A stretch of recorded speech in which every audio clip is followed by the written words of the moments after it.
അൽഹംദുലില്ലാഹ്.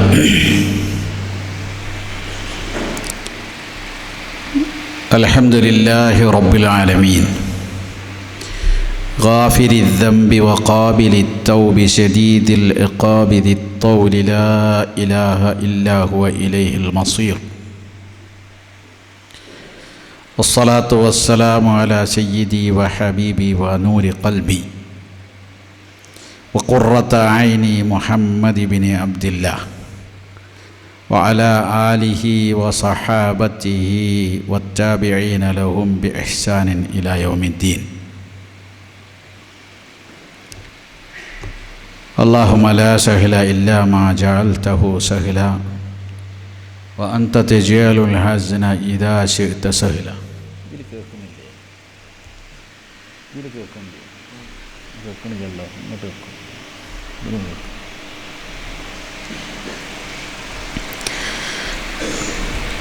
ബഹുമാന്യരായ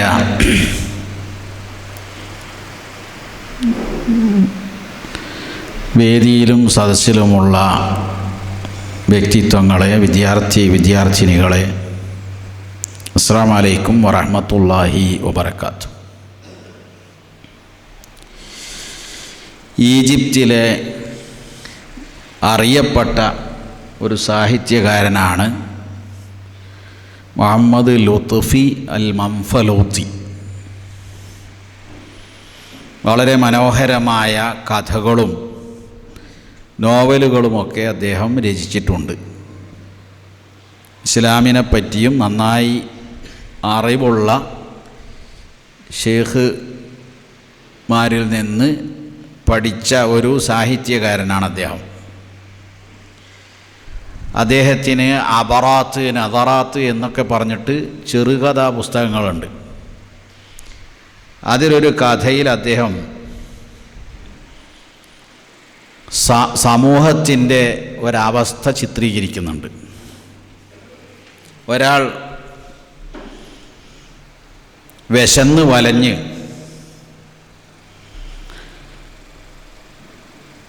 ഇരിക്കുമ്പോൾ ഒരു സുഹൃത്ത് അദ്ദേഹത്തെ കാണാൻ വന്നു. വയറിലൊന്നുമില്ലാതെ വയറ് കോച്ചി പിടിച്ചിട്ട് അദ്ദേഹത്തിന് നിവർന്നു നിൽക്കാൻ കഴിയുന്നില്ല. അപ്പം എന്ത് പറ്റി എന്ന് ഈ വന്ന സുഹൃത്ത് ഇദ്ദേഹത്തോട് ചോദിച്ചപ്പോൾ അദ്ദേഹം പറഞ്ഞു, കുറച്ച് ദിവസമായി ഭക്ഷണം കഴിച്ചിട്ട്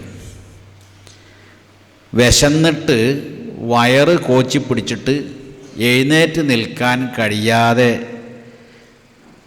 കഷ്ടപ്പെടുകയാണ് ഞാൻ.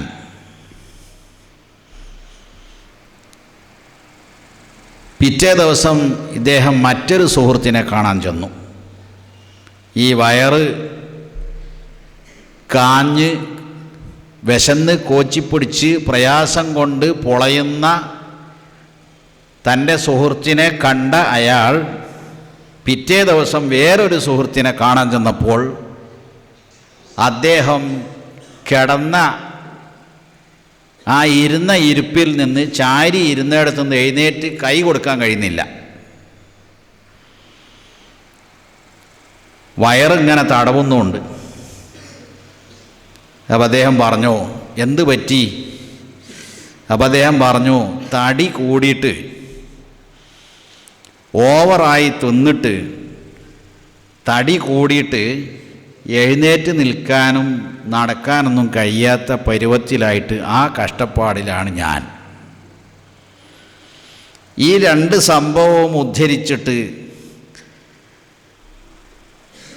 മംഫലൂത്തി പറയുകയാണ്,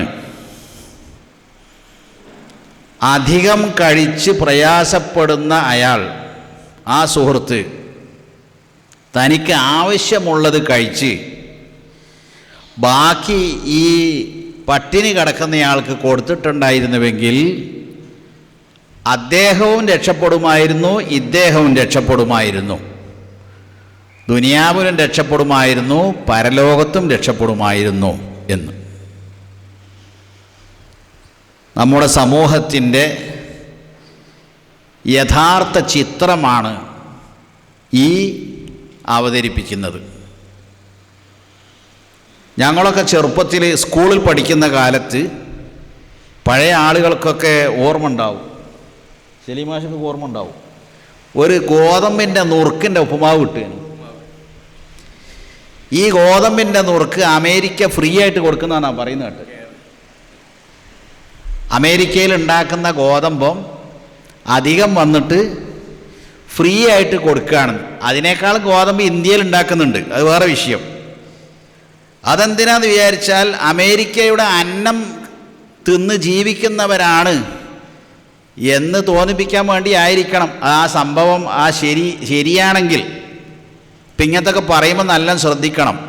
പിറ്റേന്നുണ്ടാവും അടിസ്ഥാനമില്ലാത്തത് പറഞ്ഞെന്ന് പറഞ്ഞാണ്ട് വരുന്നത്. ഇത് അന്ന് പറയുന്ന കേട്ട കീല് കാലാണ്, അതിൻ്റെ യാഥാർത്ഥ്യമൊന്നും എനിക്കറിയില്ല, അങ്ങനെ പറയപ്പെടുന്നുണ്ട്. ഏതായിരുന്നാലും ഒരു കാര്യം ഉറപ്പാണ്, ലോകത്ത് പല ഭാഗത്തും ഇങ്ങനെ ഭക്ഷണങ്ങൾ ധാന്യങ്ങളൊക്കെ കൊടുത്തേക്കാറുണ്ടായിരുന്നു എന്നത്. ആ സമയത്ത് തന്നെ പത്രങ്ങളിലൊക്കെ വന്നതാണ്, ഓരോ വർഷവും സമ്പന്ന രാജ്യങ്ങൾ കടലിൽ താഴ്ത്തുന്ന ധാന്യങ്ങൾ എത്ര ഉണ്ടായിരുന്നു എന്ന്.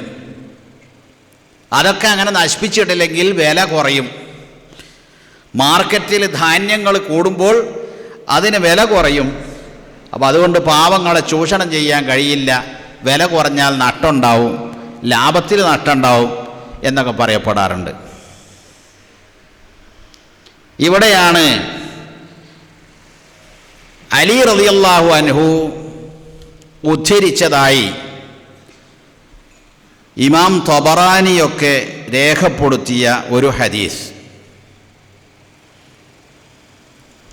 അതിലിങ്ങനെ കാണാം, ഇന്നല്ലാഹ ഫറള അല അഗ്നിയാഇൽ മുസ്ലിമീന ഫീ അംവാലിഹിം ബിഖദരില്ലദീ യസഉ ഫുഖറാഅഹും.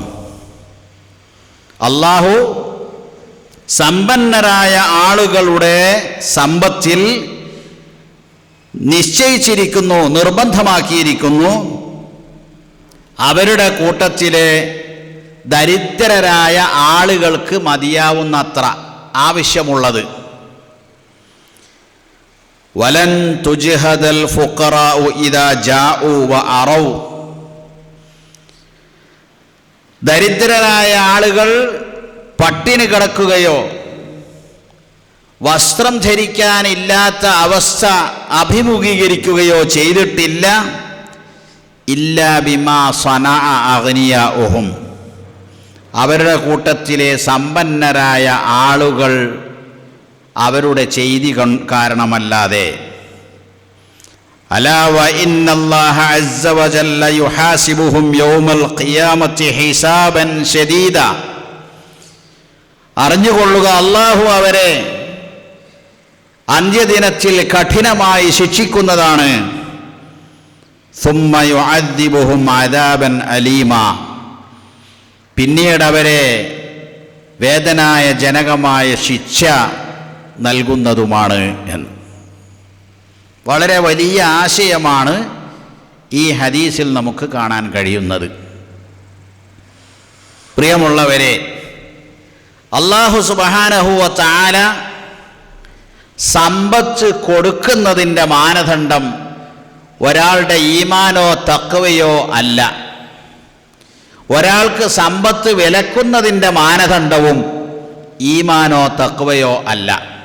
അഥവാ ഒരാൾ നല്ല ഈമാനും തഖ്വയും ഉള്ളയാളാണ് എന്നതുകൊണ്ട് അയാൾക്ക് ധാരാളമായി സമ്പത്ത് കൊടുക്കുകയോ, ഒരാൾക്ക് ഈമാനും തഖ്വയും ഒക്കെ ഇല്ല എന്ന കാരണം കൊണ്ട് അയാൾക്ക് സമ്പത്ത് കൊടുക്കാതിരിക്കുകയോ ചെയ്യുകയില്ല.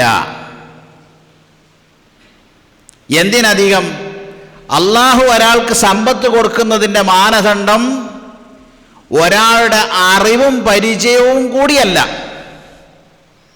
എന്ന് വെച്ചാൽ വലിയ സാമ്പത്തിക ശാസ്ത്രജ്ഞനായതുകൊണ്ട് ഒരാൾ സമ്പന്നനായിക്കൊള്ളണമെന്നില്ല. സാമ്പത്തിക ശാസ്ത്രത്തിൽ ബിരുദവും ബിരുദാനന്തര ബിരുദവും ഡോക്ടറേറ്റുമൊക്കെ നേടിയ ആളുകൾ ചിലപ്പോൾ കണക്ക് കൂട്ടാൻ പോലും അറിയാത്ത ആളുകളുടെ കമ്പനിയിലെ ഒരു ഉദ്യോഗസ്ഥനായിരിക്കും. അങ്ങനെ ഉണ്ടാവാറുണ്ട്. ഇതൊക്കെ നമുക്കറിയുന്ന കാര്യമാണ്. അപ്പോൾ സമ്പത്ത് അല്ലാഹു നൽകുന്നതിൻ്റെ ഉദ്ദേശ്യം അല്ലെങ്കിൽ അതിൻ്റെ മാനദണ്ഡം അള്ളാഹുവിൻ്റെ മാത്രം തീരുമാനമാണ്, ഇഷ്ടമാണ്. ഇന്ന റബ്ബക യബ്സുത്തുർ റിസ്ഖ ലിമൻ യശാഉ വയഖ്ദിർ ഇന്നഹു കാന ബിഇബാദിഹി ഖബീറൻ ബസീറാ. അതാ ഖുർആനിൽ അല്ലാഹു പറഞ്ഞത്. അള്ളാഹു ഉദ്ദേശിക്കുന്നവർക്ക് അവൻ സമ്പത്ത് വിശാലമാക്കി കൊടുക്കുന്നു, കൈയയച്ചു കൊടുക്കുന്നു. അവൻ ഉദ്ദേശിക്കുന്നവർക്ക് കുടുസാക്കുകയും ചെയ്യുന്നു. അപ്പോൾ പിന്നെ ഈ സമ്പത്ത് കൊടുക്കുന്നതും കൊടുക്കാതിരിക്കുന്നതും എന്തിനാണ്? അത് പരീക്ഷണത്തിന് വേണ്ടിയാണ്, മനുഷ്യനെ പരീക്ഷിക്കാൻ. കൊടുത്തയാൾ അത് അള്ളാഹു പറഞ്ഞതുപോലെ വിനിമയം ചെയ്യാൻ വിനിയോഗിക്കുന്നതിൽ വിജയിക്കുന്നുണ്ടോ, കൊടുക്കാത്തവൻ അവിഹിതമായി ആരാൻ്റെ മുതൽ തട്ടിയെടുക്കാൻ ശ്രമിക്കുന്നുണ്ടോ, അവൻ മറ്റുള്ള രൂപത്തിൽ എങ്ങനെയെങ്കിലും സമ്പത്ത് തട്ടിപ്പറിക്കാൻ ശ്രമിക്കുന്നുണ്ടോ, അതല്ല ക്ഷമ അവലംബിക്കുന്നുണ്ടോ എന്നൊക്കെ പരീക്ഷിക്കാൻ വേണ്ടിയിട്ടാണ് അള്ളാഹു സമ്പത്ത് കൊടുക്കുന്നത്. അതുകൊണ്ട് തന്നെ സകാത്ത് എന്ന് പറഞ്ഞ ഇസ്ലാമിലെ ഈ മഹത്തായ സ്തംഭം, ആ വാക്കിന്, സകാത്ത് എന്ന വാക്കിന് യഥാർത്ഥത്തിൽ പണം കൊടുക്കാനോ പണം ചെലവഴിക്കാനോ വിതരണം ചെയ്യാനോ ഒന്നും അർത്ഥമില്ല. സകാത്ത് എന്ന പദത്തിന് വളരെ വലിയ ആശയമാണ്. വ്യതിരിക്തമായ രണ്ടർത്ഥങ്ങളാണുള്ളത്.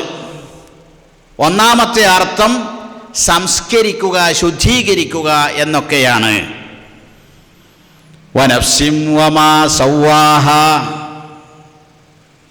ഫഅൽഹമഹാ ഫുജൂറഹാ വതഖ്വാഹാ ഖദ് അഫ്ലഹ മൻ സക്കാഹാ വഖദ് ഖാബ മൻ ദസ്സാഹാ. ഖദ് അഫ്ലഹ മൻ സക്കാഹാ. സക്കാത്ത് നൽകുന്നതിനും സക്കാത്ത്, സക്കാ യുസക്കി സക്കാത്ത് എന്ന് പറയാറുണ്ട്. ഫവജദ ഫീഹാ ഗുലാമൻ ഫഖതല ഖാല അഖതൽത നഫ്സൻ സകിയ്യതൻ ബിഗൈരി നഫ്സിൻ ലഖദ് ജിഅത ശൈഅൻ നുക്റാ. മൂസാ നബി അലൈഹിസ്സലാം ഖിളിറിൻ്റെ കൂടെ യാത്ര ചെയ്യുന്ന സന്ദർഭത്തിൽ അവർ രണ്ടുപേരും ഇതാ ഒരു ചെറിയ കുട്ടിയെ കാണുന്നു. ആ ഖിളിർ കുട്ടിയെ തല കഴുത്ത് ഞെരിച്ച് കൊല്ലുന്നു. അത് കണ്ട മൂസാ നബി അലൈഹിസ്സലാം ചോദ്യം ചെയ്യുകയാണ്, അഖതൽത നഫ്സൻ സകിയ്യതൻ ബിഗൈരി നഫ്സിൻ ലഖദ് ജിഅത ശൈഅൻ നുക്റാ. ഒരു കുറ്റവും ചെയ്യാത്ത നിഷ്കളങ്കനായ കുട്ടിയെ താങ്കൾ കൊല്ലുകയാണോ? കൊന്നുകളഞ്ഞില്ലേ? ലഖദ് ശൈഅത ശൈഅൻ നുക്റാ. താങ്കൾ ചെയ്തത് ഒട്ടും ഒരു നിലക്കും യോജിക്കാൻ പറ്റാത്ത തെറ്റാകുന്നല്ലോ. അപ്പൊ ഖിളിർ പറയുന്നുണ്ട്, ഞാൻ എന്നോട് ആദ്യമേ പറഞ്ഞു നിന്റെ കൂടെ കൂടണ്ടാന്ന്, അതുകൊണ്ട് മുന്നോട്ട് പോകാൻ കഴിയില്ല എന്ന് കണ്ടപ്പോൾ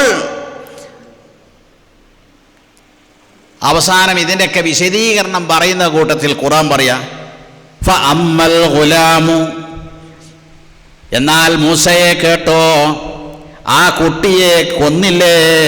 എന്താണ് കാരണം? ഫകാന അബവാഹു മുഅ്മിനൈൻ, ആ കുട്ടിയുടെ മാതാപിതാക്കൾ വിശ്വാസികളായിരുന്നു.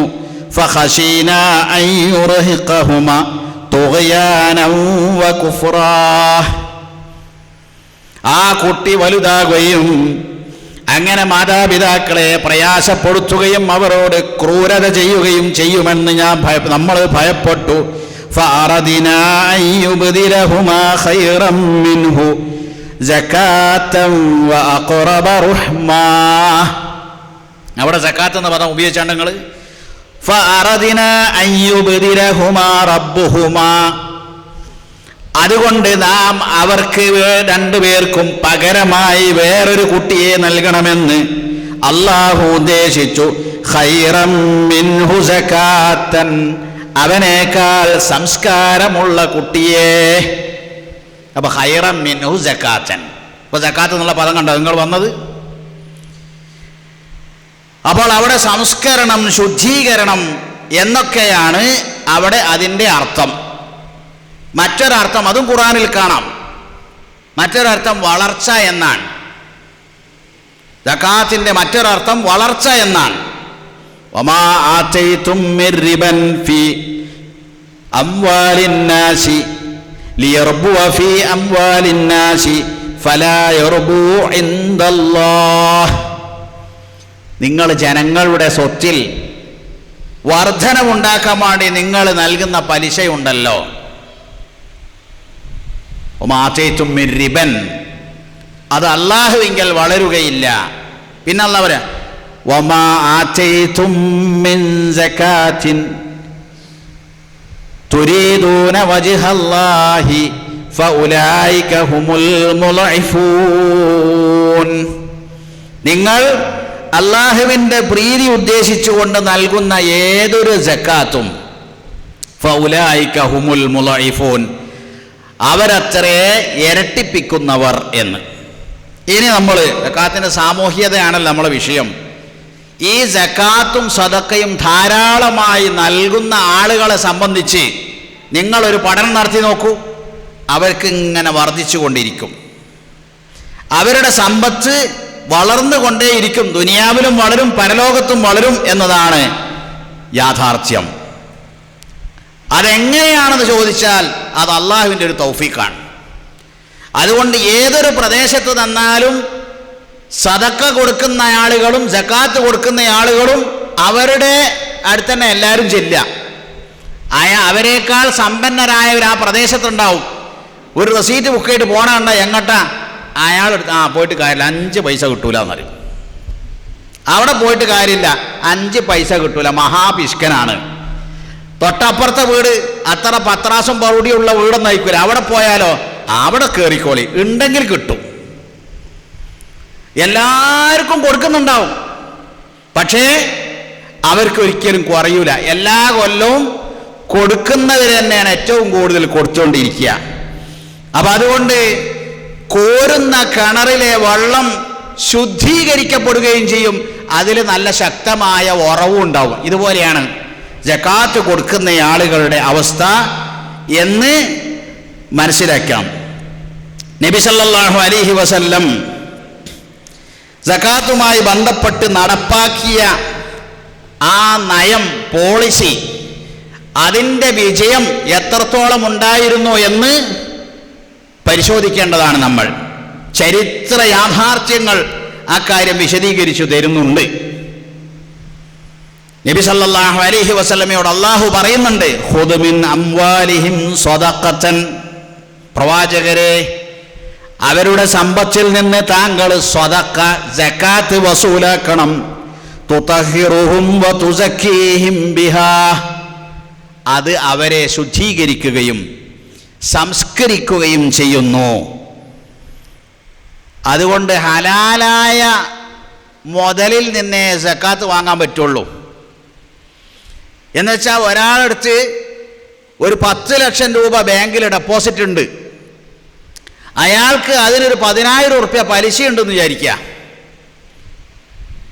എങ്കിൽ ഈ 10,000 കഴിച്ച് ബാക്കി 15,000, മൊത്തം 25,000 കൊടുത്താൽ പോരാ. സക്കാത്ത് കൊടുക്കുകയാണെങ്കിൽ 10 ലക്ഷത്തിൻ്റെ സക്കാത്ത് 25,000 വേറെ തന്നെ കൊടുക്കണം. ഈ 10,000 അയാൾക്ക് ഉപയോഗിക്കാനേ പറ്റില്ല. അത് അയാൾ വാങ്ങിച്ച കുറ്റത്തിൽ നിന്ന് രക്ഷപ്പെടാൻ വേണ്ടി വേറെ ഏതെങ്കിലും നന്മയുടെ വഴിയിൽ കൊടുത്തേക്കണം. കൈക്കൂലി വാങ്ങിയ ആളുകൾ, ശമ്പളത്തിൻ്റെ പുറമെ കൈക്കൂലിയും വാങ്ങുന്ന ആളുകൾ ഏതെങ്കിലും ഒരു നബിദിന പരിപാടിക്കോ അല്ലെങ്കിൽ ഏതെങ്കിലും ഒരു ദുആ മജ്ലിസിനോ അതിനൊക്കെ വലിയ സംഖ്യ ഇതിൽ നിന്നാണ് എടുത്തു കൊടുത്ത് മുസ്ലിം അങ്ങോട്ട് പ്രാർത്ഥിച്ചത് കൊണ്ട് അയാളുടെ സമ്പത്ത് ശുദ്ധീകരിക്കപ്പെടുകയില്ല. അതുകൊണ്ടൊന്നും അല്ലാഹുവെങ്കിൽ അയാൾ രക്ഷപ്പെടാനും പോകുന്നില്ല. മറിച്ച് സകാത്ത് എന്ന് പറയുന്നത് അയാൾ നയിച്ചുണ്ടാക്കിയ സ്വത്ത്, അയാളുടെ വിയർപ്പിൻ്റെ ഗന്ധമുള്ള സ്വത്ത് അതിൽ നിന്ന് വേണം നൽകാൻ. നോക്കൂ നിങ്ങൾ, ഒരു കർഷകൻ, ഞാനൊരു ഉദാഹരണം പറയാം.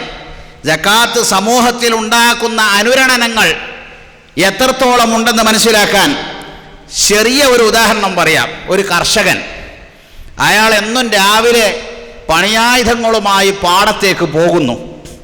അയാൾ പോകുമ്പോൾ പാടത്തിൻ്റെ ഇരുവശത്തുമുള്ള പാവപ്പെട്ടവർ കുടില് കെട്ടി താമസിക്കുന്നവർ അയാൾ പോകുന്നത് കാണുന്നുണ്ട്. അവർക്ക് പാടമില്ല, പറമ്പില്ല, താമസിക്കാൻ ഒരു കൂര മാത്രമേ ഉള്ളൂ. അപ്പോൾ ഈ കർഷകൻ പാടത്തേക്ക് പോകുന്നത് അവർ കാണുന്നുണ്ട്. വൈകുന്നേരം കൃഷി കഴിഞ്ഞ് തിരിച്ചു വരുന്നത് കാണുന്നുണ്ട്. എന്നും അദ്ദേഹം ഈ ചെയ്യുന്നത് കാണുന്നു. വെള്ളം നനക്കുന്നത് കാണുന്നു, കിളക്കുന്നത് കാണുന്നു, നടുന്നത് കാണുന്നു, കൊയ്യുന്നത് കാണുന്നു, മെതിക്കുന്നത് കാണുന്നു.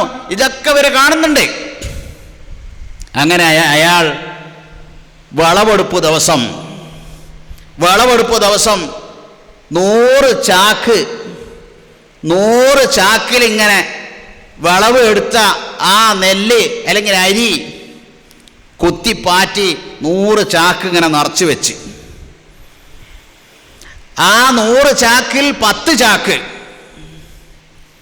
അഥവാ 653 കിലോഗ്രാം അരിയുണ്ടെങ്കിൽ അതിൻ്റെ 10% അത് അയാൾ പൊതിഞ്ഞ് പാക്കറ്റാക്കിയിട്ട് ഇയാൾ കൃഷി ചെയ്യുന്ന സന്ദർഭത്തിൽ അത് കണ്ട് അത് നോക്കി നിന്ന ഈ കുടുംബങ്ങളിൽ എത്തിക്കണം. ആ അരി, ആ ധാന്യം, അതിൻ്റെ 10% ഇവർക്ക് എത്തിച്ചു കൊടുക്കണം. ആ എത്തിച്ചു കൊടുക്കുക എന്നത് അയാളുടെ ബാധ്യതയാണ്. ഇവർ ചെന്ന് കൈനീട്ടുക എന്നുള്ള അർത്ഥത്തിലല്ല. അങ്ങനെ ചെയ്യണമെങ്കിൽ ചില്ലറ ഈമാനൊന്നും പോരാ. അതുകൊണ്ടാണ് നബി സല്ലല്ലാഹു അലൈഹി വസല്ലം പറഞ്ഞത് വസ്സദഖത്തു ബുർഹാനുൻ. സദഖ എന്ന് പറഞ്ഞാൽ അത് ബുർഹാനാണ്, തെളിവാണ്, ഈമാനുണ്ട് എന്നതിൻ്റെ തെളിവ്. അല്ലാഹ് പറഞ്ഞോട് മാത്രമല്ല അത് കൊടുക്കാൻ കഴിയില്ല. മാത്രമല്ല സക്കാത്തിന് സദഖ എന്ന് പേര് നൽകാൻ തന്നെ കാരണം എന്താണെന്ന് പണ്ഡിതന്മാർ പറയാണ്. ലിഅന്നഹു തസ്ദീഖുൻ ബിമാ ഫീ ഖൽബിഹി മിൻ ഈമാൻ. ഈമാനുണ്ട് എന്നതിനെ സംബന്ധിച്ച് ഒരു അറ്റസ്റ്റേഷനാണ്, അതിൻ്റെ സത്യസന്ധതയ്ക്ക് തെളിവ് നൽകുന്നതാണ് ജക്കാത്ത് കൊടുക്കുക എന്ന് പറയുന്നത് എന്ന്. അപ്പോൾ ഇങ്ങനെയാണ് ജക്കാത്ത്. അതുകൊണ്ടാണ് നബി സല്ലല്ലാഹു അലൈഹി വസല്ലം അല്ലാഹു പറയുന്നത്, ഇങ്ങനെ അധ്വാനിച്ചുണ്ടാക്കിയ ആളുകൾ നിസാബ് തികഞ്ഞ് വർഷം പൂർത്തിയായി കഴിഞ്ഞാൽ അവരെടുത്തുനിന്ന് ജക്കാത്ത് താങ്കൾ വസൂലാക്കണം. അധ്വാനിച്ചുണ്ടാക്കിയതങ്ങ് കൊടുക്കണമെങ്കിൽ നല്ല ഈമാനൊന്നും പോരാ. അപ്പം അതുകൊണ്ട് അങ്ങനെ തന്നാൽ വസല്ലി അലൈഹിം, പ്രവാചകരെ അവർക്ക് വേണ്ടി താങ്കൾ ദുആ ചെയ്യണം.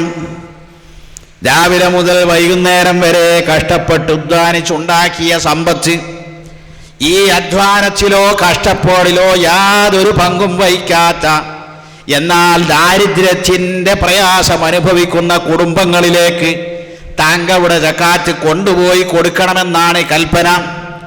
അങ്ങനെ കൊടുക്കുന്ന ആളുകൾക്ക് വേണ്ടി പ്രവാചകരെ താങ്കൾ പ്രാർത്ഥിക്കണം. ഫസല്ലി അലൈഹിം ഇന്ന സ്വലാതക സകനുൻ ലഹും വല്ലാഹു സമീഉൻ അലീം. അവർക്ക് വേണ്ടി താങ്കൾ പ്രാർത്ഥിക്കണം. താങ്കളുടെ പ്രാർത്ഥന അവർക്ക് വലിയ സമാധാനം നൽകും. അതെല്ലാം അല്ലാഹു കേൾക്കുകയും അറിയുകയും ചെയ്യുന്നല്ലോ. ഈ സക്കാത്തിന്, ഇങ്ങനെയുള്ള ഒരു സക്കാത്തിന് മറ്റൊരു ഗുണവും കൂടിയുണ്ട്. ലോകത്തെ തൊഴിലാളികൾക്ക് വേണ്ടി സംഘടിക്കുവീൻ തൊഴിലാളികളെ എന്ന് പറഞ്ഞുകൊണ്ടാണ് സോഷ്യലിസ്റ്റ് പാർട്ടികൾ, കമ്മ്യൂണിസ്റ്റ് പ്രസ്ഥാനങ്ങൾ ലോകത്ത് നിലവിൽ വന്നത്. അവര് മുതലാളിമാരോടുള്ള, ധനികന്മാരോടുള്ള, ബൂർഷ്വാസികളെന്നാണ് അവർ പറയുന്ന ചെയ്യുക.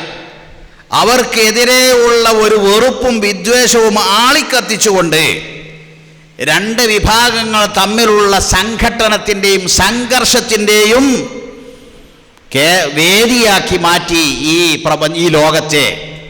അവിടെയാണ് ഇസ്ലാം ഒരു വേർതിരിയുന്നത്. പാവപ്പെട്ടവനും ഇല്ലാത്തവനും, ഉള്ളവനോട് അസൂയയും പകയും സ്വാഭാവികമായി ഉണ്ടാകും. എന്നാൽ ഈ സമ്പന്നനായ ആള്, ഈ സാമ്പത്തിക ശേഷിയുള്ളവർ, അവർക്ക് സമ്പത്തുള്ളത് കൊണ്ടാണ് ഞാനിന്ന് പട്ടിണിയാവാത്തത്, എൻ്റെ ആവശ്യങ്ങൾ പലതും ഞാൻ നിവർത്തിക്കുന്നത് കുറേ ഉദാരന്മാരായ സമ്പന്നർ ഈ സമൂഹത്തിൽ ഉള്ളത് കൊണ്ടാണ് എന്ന വിചാരമുള്ള പാവപ്പെട്ടവർ ആ സമ്പന്നരായ ആളുകൾക്ക് വേണ്ടി പ്രാർത്ഥിക്കും. അല്ലാഹുവേ, അവർക്ക് നീ വാരിക്കോരി കൊടുക്കണമേ, അവർക്ക് ആഫിയത്ത് നൽകണമേ, അവർക്ക് കഴിവ് നൽകണമേ, അവരുടെ സമ്പത്തിൽ ബർക്കത്ത് നൽകണമേ എന്നൊക്കെയുള്ള പ്രാർത്ഥനകളും ആദരവുമായിരിക്കും ഇസ്ലാമിക സമൂഹത്തിൽ ഇല്ലാത്തവർക്ക് ഉള്ളവരോട് ഉണ്ടാവുക, പകയും വിദ്വേഷവുമല്ല. അപ്പം അതുകൊണ്ട് മനസ്സ് ശുദ്ധീകരിക്കുന്ന ഒന്നുകൂടിയാണ് സക്കാത്ത്. അപ്പം സക്കാത്ത് എന്ന പദം എത്രമാത്രം സാമൂഹിക പ്രാധാന്യമുള്ളതാണ് എന്ന് ഇതിൽ നിന്നൊക്കെ നമുക്ക് മനസ്സിലാക്കുവാൻ സാധിക്കും. അങ്ങനെ സക്കാത്ത് പ്രയോഗത്തിൽ വന്നു തുടങ്ങി. ഏത് ഗവർണറെയും ഏത് പ്രബോധകനെയും ഇതേ വിദൂര ദിക്കുകളിലേക്ക് പറഞ്ഞേക്കുമ്പോൾ നബി സല്ലല്ലാഹു അലൈഹി വസല്ലം അവരോട് പറയുമായിരുന്നു, അവരോട് പ്രത്യേകം വസിയത്ത് ചെയ്യുമായിരുന്നു, ഇസ്ലാമിക പ്രബോധനം ചെയ്യണം, അവരെ ലാ ഇലാഹ ഇല്ലല്ലാഹ് കേൾപ്പിക്കണം, അവരോട് നമസ്കാരത്തെ സംബന്ധിച്ച് അത് കഴിഞ്ഞാൽ അത് പറയണം. അങ്ങനെ നമസ്കരിച്ചു തുടങ്ങിയാൽ അവരോട് പറയണം, എന്തേ? അന്നല്ലാഹ ഖദ് ഫറദ അലൈഹിം സദഖതൻ, അവർക്ക് അല്ലാഹു സദഖ നിർബന്ധമാക്കിയിട്ടുണ്ട്. തുഅഖദു മിൻ അഗ്നിയാഇഹിം വതുറദ്ദു അലാ ഫുഖറാഇഹിം, അവരുടെ സമ്പന്നരിൽ നിന്ന് വസൂലാക്കി അവരിലെ ദരിദ്രർക്കിടയിൽ വിതരണം ചെയ്യുന്ന അല്ലാഹു ചുമത്തിയിട്ടുള്ള ബാധ്യത അവർക്കുണ്ട് എന്ന് അവരെ അറിയിക്കണം. ഇങ്ങനെ അറിയിച്ചാൽ സഹാബിമാരുടെ സ്വഭാവം എന്തായിരുന്നു? നമ്മൾ അതിശയിപ്പിക്കുന്ന രൂപത്തിലാണ്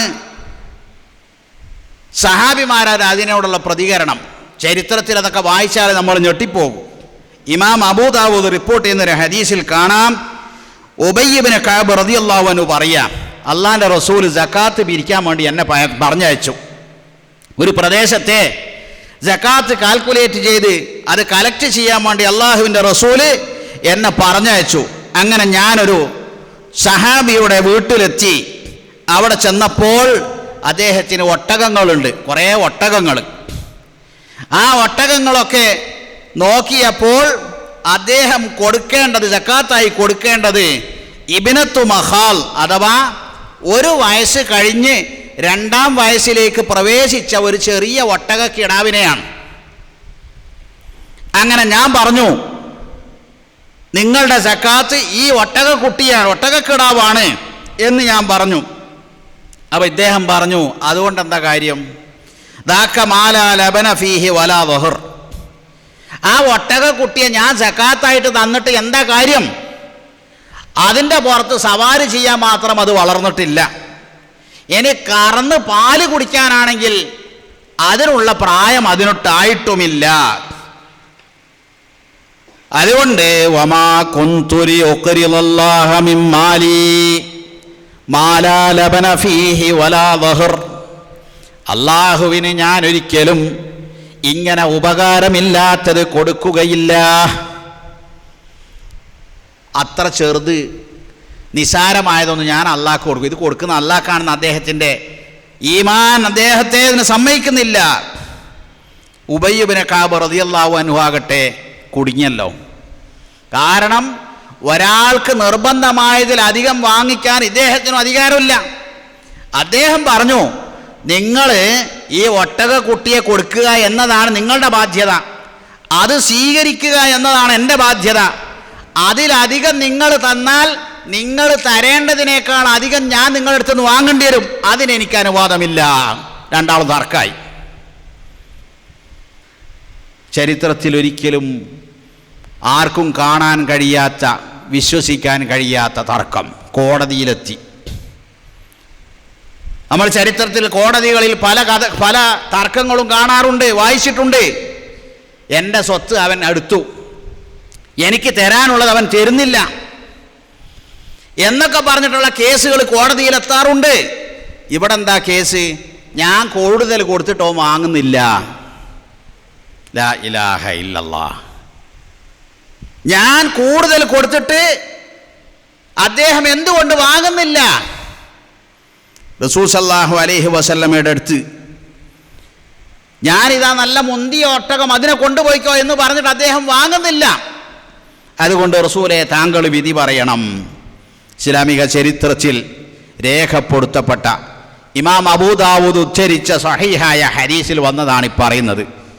നബി സല്ലല്ലാഹു അലൈഹി വസല്ലമ കഥ കേട്ടു. ഈ സംഭവം നബി സല്ലല്ലാഹു അലൈഹി വസല്ലമ സാഗൂതം ശ്രവിച്ചു. എന്നിട്ട് നബി സല്ലല്ലാഹു അലൈഹി വസല്ലം അദ്ദേഹത്തോട് പറഞ്ഞു, ദാക്കല്ലദീ അലൈക, യഥാർത്ഥത്തിൽ താങ്കൾ ആ ഒട്ടക കുട്ടിയെ കൊടുത്താൽ മതിയാവും. ഫൈൻ തതവ്വഅത ബിഖൈറിൻ ഖബിൽനാഹു മിൻക, ഇനി താങ്കൾക്ക് അത് കൊടുത്തേ തീരൂ എന്ന് നിർബന്ധമുണ്ടെങ്കിൽ ഞങ്ങൾ താങ്കളിൽ നിന്ന് അത് സ്വീകരിച്ചു കൊള്ളാം. വ ആജറക്കല്ലാഹു ഫീഹ്, അല്ലാഹു അങ്ങേക്ക് അതിന് പ്രതിഫലം നൽകുമാറാകട്ടെ എന്ന്. അല്ലാഹു സുബ്ഹാനഹു വ തആല അത്തരം ആളുകളെ സംബന്ധിച്ച് എങ്ങനെയാണ് പ്രതികരിക്കുക എന്ന് അല്ലാഹുവിൻ്റെ റസൂൽ പഠിപ്പിക്കുകയാണ്. മൻ തസദ്ദഖ ബിഅദ്ലി തംറത്തിൻ മിൻ കസ്ബിൻ തയ്യിബിൻ, വിശിഷ്ടമായ സമ്പാദ്യത്തിൽ നിന്ന് ഒരു കൊട്ട ഈത്തപ്പഴം ആരെങ്കിലും സ്വതക്ക ചെയ്താൽ, വലാ യഖ്ബലുല്ലാഹു ഇല്ല തയ്യിബ, നല്ലതല്ലാത്തതൊന്നും അല്ലാഹു സ്വീകരിക്കുകയില്ല. അങ്ങനെ ഒരാൾ തൻ്റെ വിശിഷ്ടമായ സമ്പാദ്യത്തിൽ നിന്ന് കുറച്ച് ഈത്തപ്പഴം സ്വതക്ക ചെയ്താൽ, വ ഇന്നല്ലാഹ യതഖബ്ബലുഹാ ബിയമീനിഹി, അല്ലാഹു സുബ്ഹാനഹു വ തആല ആ സ്വതക്ക തൻ്റെ വലത് കരങ്ങൾ കൊണ്ട് സ്വീകരിക്കുന്നു. ആ സ്വതക്ക ചെയ്യുന്നയാള് പാവപ്പെട്ടവൻ്റെ അഗതിയുടെ ദരിദ്രൻ്റെ കയ്യിലേക്ക് വെച്ചു കൊടുക്കുമ്പോൾ അവൻ്റെ കയ്യിൽ അത് പതിക്കുന്നതിന് മുമ്പായി അല്ലാഹുവിൻ്റെ കയ്യിലാണത് പതിക്കുന്നത്. അല്ലാഹു അത് സ്വീകരിക്കുകയും സുമ്മ യുറബ്ബിഹാ ലിസാഹിബിഹി കമാ യുറബ്ബി അഹദുകും ഫുലുവഹു, നിങ്ങളിൽ ഒരാൾ തൻ്റെ കിടാവിനെ, പശുക്കിടാവിനെ, ആട്ടിൻകുട്ടിയെ ഒക്കെ വളർത്തുന്നത് പോലെ അല്ലാഹു സുബ്ഹാനഹു വ തആല അതിനെ വളർത്തുന്നതാകുന്നു. ഹത്താ തകൂന മിസ്ലൽ ജബലി, അങ്ങനെ അത് വലിയ പർവ്വതം കണക്കെ ആയിത്തീരും. ഹത്താ ഇന്നൽ ലുഖ്മത അവി തംറതല്ലതി ലതഅതി യൗമൽ ഖിയാമത്തി മിസ്ലൽ ജബലിൽ അളീം, അത് ഒരു ഉരുളയാണെങ്കിൽ പോലും അല്ലാഹു അതിനെ വളർത്തി വലുതാക്കുകയും വലിയ പർവ്വതം പോലെ നാളെ പരലോകത്തത് ഹാജരാകുന്നതാകുന്നു. അല്ലാഹു അതിനെ കൊണ്ടുവരുന്നതാകുന്നു. ഇപ്പം നാളെ പരലോകത്ത് ഇങ്ങനെ ചെല്ലുമ്പോൾ കുറച്ച് ഈത്തപ്പഴം സദക്ക ചെയ്ത ആള്, അയാൾക്ക് ഇങ്ങനെ വലിയ മനോഹരമായ ഒരു പർവ്വതം, അദ്ദേഹത്തിന് സമ്മാനമായി നൽകപ്പെട്ട ഒരു പർവ്വതം, എന്താണ് റബ്ബേ എന്ന് ചോദിച്ചാൽ ഒരു കൊട്ട, ഒരു പാത്രത്തിൽ ഈത്തപ്പഴം സക്കാത്തായിട്ട് സ്വതക്കയായിട്ട് കൊടുത്തതാണ്. ഇത് മനസ്സിലാക്കുന്ന ഒരു സഹാബി തൻ്റെ സക്കാത്ത് ഏറ്റവും നല്ല ധനമെടുത്തിട്ടാണ് വിതരണം ചെയ്തിരുന്നത് എന്ന് നമുക്ക് കാണാൻ സാധിക്കും. അതുകൊണ്ടാണ് അല്ലാഹു സുബ്ഹാനഹു വ തആല ഖുർആനിൽ തന്നെ ആ കാര്യം വളരെ വ്യക്തമായിട്ട് പറയുകയും ചെയ്തിട്ടുണ്ട്. സലാസത്തുൻ ഉഖ്സിമു അലൈഹിന്ന, നബി സല്ലല്ലാഹു അലൈഹി വസല്ലം പറയാം, 3 കാര്യങ്ങൾ ഞാൻ സത്യം ചെയ്തു പറയുകയാണ് എന്ന് പറഞ്ഞിട്ട് അതിലൊന്ന് എന്താണ്?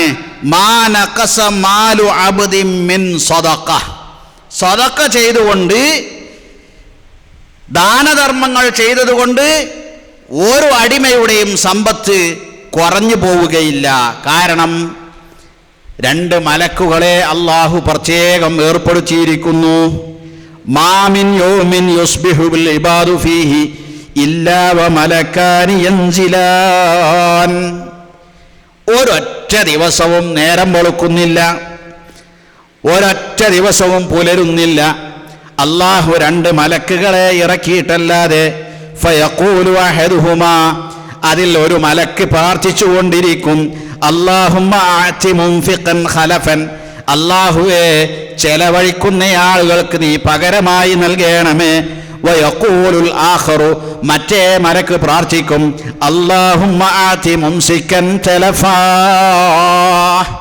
അല്ലാഹുവേ പിശുക്കന്മാർക്ക് നീ നാശം നൽകി എന്ന് പ്രാർത്ഥിച്ചു കൊണ്ടിരിക്കും എന്നാണ്. അപ്പം അതുകൊണ്ട് ഇങ്ങനെ അങ്ങോട്ട് സക്കാത്ത് വിതരണം ചെയ്തപ്പോൾ എന്താ ഉണ്ടായത് അത് നോക്കൂ നിങ്ങൾ. അപ്പം അള്ളാഹുവിൻ്റെ വജ്ഹ് ഉദ്ദേശിച്ച് സഹാബിമാർ, ആദ്യകാല മുസ്ലിങ്ങൾ സക്കാത്ത് കൃത്യമായി കൊടുക്കൽ തുടങ്ങി. ദാരിദ്ര്യം പയ്യെ പയ്യെ മാറാൻ തുടങ്ങി. പട്ടിണി കടന്ന് ജീവിച്ചിരുന്ന സഹാബിമാരൊക്കെ സമൃദ്ധിയിലേക്ക് എത്തിച്ചേർന്നു. നബി സല്ലല്ലാഹു അലൈഹി വസല്ലമ മുആദിനെ യമനിലേക്ക് പറഞ്ഞയച്ചു. ആ കാര്യം നാം സൂചിപ്പിച്ചു. നബി സല്ലല്ലാഹു അലൈഹി വസല്ലമയുടെ കാലശേഷം അബൂബക്കർ സിദ്ദീഖ് ഖിലാഫത്ത് ഏറ്റെടുത്തപ്പോഴും മുആദ് റളിയല്ലാഹു അൻഹു തന്നെയാണ് യമനിലെ ഗവർണർ. ഉമർ ഇബ്നുൽ ഖത്താബ് റളിയല്ലാഹു അൻഹുവിൻ്റെ കാലമായപ്പോഴും മുആദ് റളിയല്ലാഹു അൻഹു തന്നെയാണ് യമനിലെ ഗവർണർ. അങ്ങനെ അതാ മുആദ് റളിയല്ലാഹു അൻഹു യമനിൽ നിന്നുള്ള സക്കാത്തിൽ നിന്നുള്ള ഒരു വിഹിതം മദീനയിലേക്ക് കൊടുത്തേക്കുന്നു.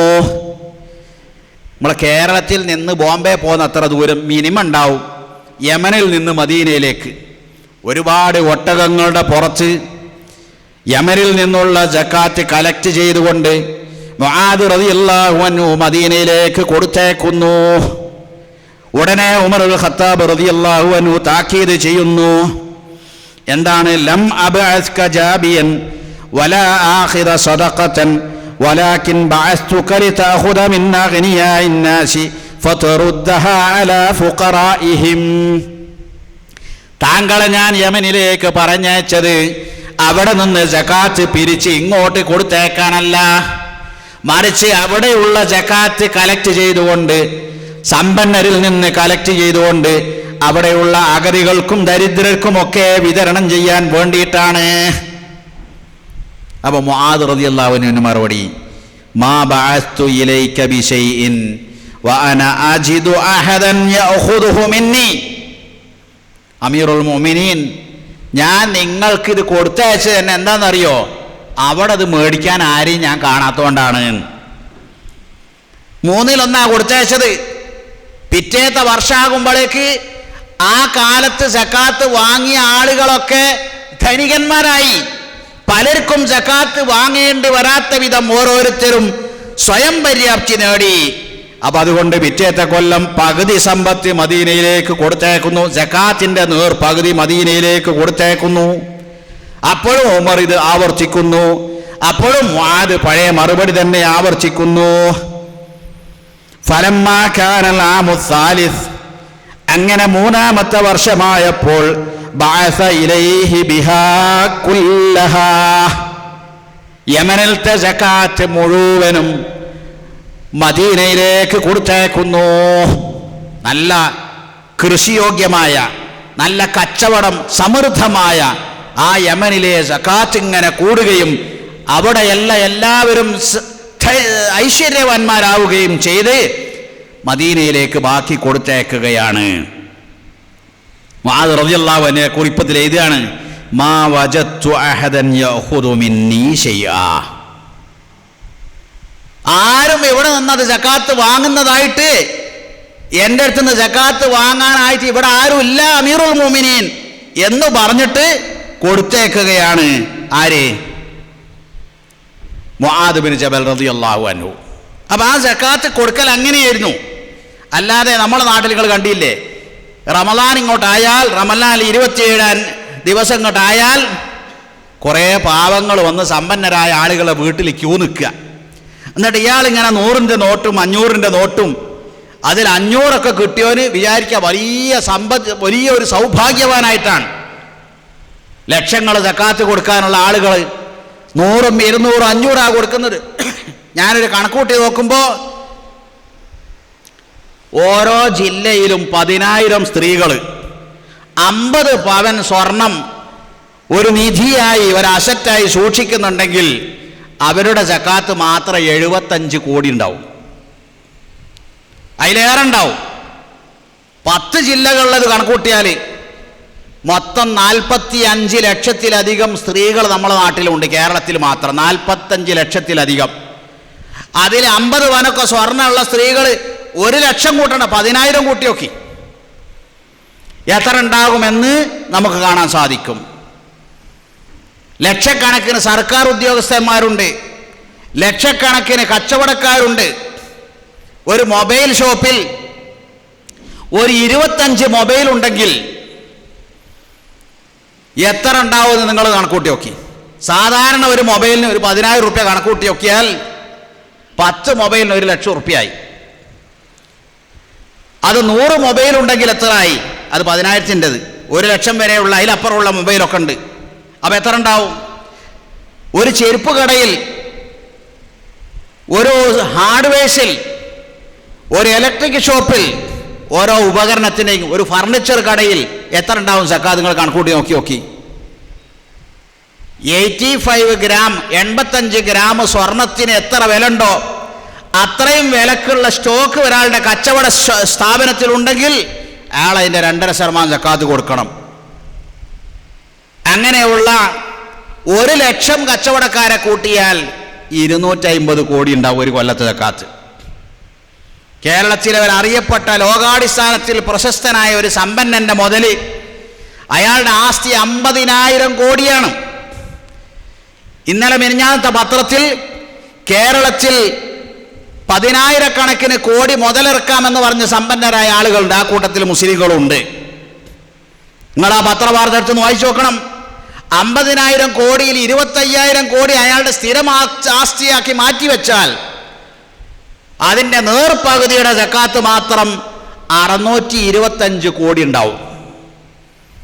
ഈ കാണുന്ന സമ്പത്തൊക്കെയും വ്യവസ്ഥാപിതമായി ക്രോഡീകരിക്കുകയും ശേഖരിക്കുകയും ഈ നാട്ടിലെ പട്ടിണി പാവങ്ങൾക്കും ഉടുതുണിക്ക് മറുതുണിയില്ലാത്തവർക്കും രോഗം വന്നിട്ട് ചികിത്സിക്കാൻ കഴിയാതെ രോഗത്തോട് മല്ലിട്ട് മരണശയ്യയിൽ കിടന്ന് പൊളയുന്നവർക്കും തുടർന്ന് പഠിക്കുവാൻ മുമ്പിൽ യാതൊരു മാർഗവുമില്ലാതെ പലിശ ലോൺ എടുത്തിട്ട് വീട് പോലും ജപ്തി ചെയ്യാൻ ഭീഷണിയായിക്കൊണ്ട് ഉറക്കം നഷ്ടപ്പെട്ട് കഴിയുന്ന കുടുംബത്തിലെ യുവതി യുവാക്കളോട് നിങ്ങൾ ചോദിച്ചു നോക്കൂ, ഇസ്ലാമിക സക്കാത്തിന്റെ സാമൂഹ്യമായ സംഘടിതമായ ശേഖരണത്തിനും വിതരണത്തിനും പ്രസക്തിയുണ്ടോ എന്നവർ നിങ്ങളോട് പറയും.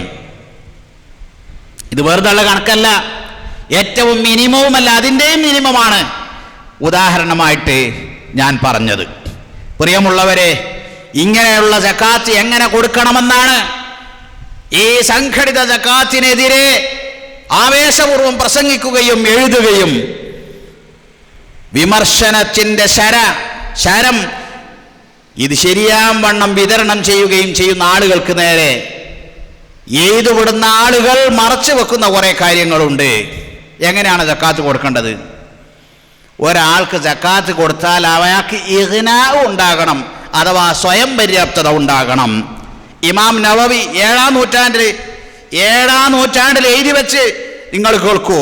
ഫൈൻകാന ആദത്തുഹുൽ ഇഹ്തിറാഫ, തൊഴിലാളിയാണ്, തൊഴിലെടുക്കുന്നയാളാണ്, പക്ഷേ തൊഴിലുപകരണം വാങ്ങാനുള്ള കാശില്ല, അധ്വാനിക്കാനുള്ള ശേഷിയുണ്ട്, തൊഴിൽ വശമുണ്ട്, പക്ഷേ തൊഴിലുപകരണമില്ല എങ്കിൽ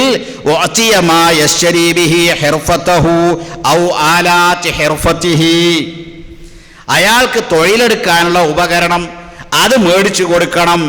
അങ്ങനെ അവൻ അതുകൊണ്ട് തൊഴിലെടുക്കട്ടെ. കല്ലത്ത് ഖീമത്തു ദാലിക അം കസുറത്ത്, അതിൻ്റെ വില കൂടട്ടെ കുറയട്ടെ. ചില ആളുകൾക്ക് ഒരു പിക്കാസ് മേടിച്ചു കൊടുത്താൽ മതിയാകും, വേറെ ചില ആളുകൾക്ക് ക്രെയിന് മേടിച്ചു കൊടുക്കേണ്ടി വരും, ചില ആളുകൾക്ക് ഒരു റിക്ഷ വാങ്ങിച്ചു കൊടുത്താൽ മതിയാവും, വേറെ ചില ആളുകൾക്ക് JCB മേടിച്ചു കൊടുക്കേണ്ടി വരും. ആ കാലത്ത് എഴുതി വെച്ച വില കൂടട്ടെ കുറയട്ടെ, ഓരോരുത്തർക്കും അറിയുന്ന തൊഴിലിനുള്ള ഉപകരണമാണ് മേടിച്ചു കൊടുക്കേണ്ടത്. വയക്കൂനു ഖദറുഹു, ആ കൊടുക്കുമ്പോൾ സകാത്ത് കൊടുക്കുമ്പോൾ അതിൻ്റെ തോത് എത്രയായിരിക്കണം? ബിഹൈതു യഹ്സുലു ലഹു മിൻ റിബ്ഹിഹി മാ യഫീ ബികിഫായതിഹി തഖരീബ, അയാൾക്ക് അയാളുടെ കുടുംബം പോറ്റാൻ, ആ കുടുംബത്തിൽ സ്വയം പര്യാപ്തത നേടാൻ പാകത്തിലുള്ള വരുമാനം ലഭിക്കുന്നതായിരിക്കണം കൊടുക്കേണ്ടത്. വയഖ്തലിഫു ദാലിക, അത് വ്യത്യാസപ്പെട്ടുകൊണ്ടിരിക്കും. ബിഖ്തിലാഫിൽ ഹിറഫി വൽ ബിലാദി വൽ അസ്മാനി വൽ അശ്ഖാസി, വ്യക്തികൾക്കനുസരിച്ച് മാറും, പ്രാദേശികമായി മാറും, കാലത്തിനനുസരിച്ച് മാറും. എല്ലാ കാലത്തും ഒരുപോലെ, എല്ലാ വ്യക്തികൾക്കും ഒരുപോലെ, എല്ലാ നാട്ടിലും ഒരുപോലെ അങ്ങനെയൊന്നും ആയിരിക്കുകയില്ല. വമൻ കാന താജിറൻ, കച്ചവടക്കാരനാണെങ്കിൽ, ഔ ഹബ്ബാസൻ, അതല്ല ഇനി ബേക്കറി നടത്തുന്നയാളാണെങ്കിൽ, ഔ അത്താറൻ, അതല്ല സുഗന്ധം വിൽക്കുന്നയാളാണെങ്കിൽ, ഔ സറാഫൻ, അല്ലെങ്കിൽ എക്സ്ചേഞ്ചിലെ പണിക്കാരനാണെങ്കിൽ, വഅതിയ ബിനിസ്ബത്തി ദാലിക, അതിന് യോജിച്ചതാണ് നൽകേണ്ടത്. വമൻ കാന ഖയ്യാത്തൻ, തയ്യൽക്കാരനാണെങ്കിൽ, ഔ നജ്ജാറൻ, അല്ലെങ്കിൽ ആശാരിയാണെങ്കിൽ, ഇങ്ങനെയൊക്കെ പറഞ്ഞിട്ട് വേർതിരിച്ച് പറയാം. ഓരോരുത്തർക്കും എന്താണോ വേണ്ടത് അതാണ് നൽകേണ്ടത്. അങ്ങനെ അങ്ങോട്ട് നൽകിയാൽ ഒരു പ്രദേശത്ത് 100 ആളുണ്ട്, ഒരു പ്രദേശത്ത് സമ്പന്നരെന്ന് വിചാരിക്കുക. ആ നാട്ടിൽ ഒരു 10 പേരാണ് സ്വയം പര്യാപ്തത ഇല്ലാത്തവരായിട്ടുള്ളതെന്ന് വിചാരിക്കുക. എന്നാൽ ഒരു കൊല്ലം 2 ആളെ കരകയറ്റിയാൽ ആ കുടുംബം രക്ഷപ്പെടും. ചില ആളുകൾക്ക് ഒരു വിസയും ടിക്കറ്റ് എടുത്തു കൊടുത്താൽ മതിയാവും. ഗൾഫിൽ നല്ല ജോലിയുണ്ട്, കുടുംബം പോറ്റാൻ മറ്റുള്ള തൊഴിലും അറിയാം, ഓനൊരു വിസയും ടിക്കറ്റ് എടുത്തു കൊടുത്ത് ഈ കൊല്ലത്തെ സക്കാത്ത് കൊണ്ട് ആ കുടുംബം രക്ഷപ്പെടും. അവൻ അടച്ച ഉടനെ ജോലിയായി മാസം മാസം കുടുംബത്തിന് സഹായിച്ചു കൊടുക്കും. ഇങ്ങനെ ഓരോ രൂപത്തിൽ അയാൾക്ക് ഓരോരുത്തരുടെയും സ്വഭാവം അനുസരിച്ച് കൊടുക്കുക. അങ്ങനെ കൊടുക്കുമ്പോൾ അതിൻ്റെ പ്രതിഫലനം ഓരോ പ്രദേശത്തും കാണുക തന്നെ ചെയ്യും.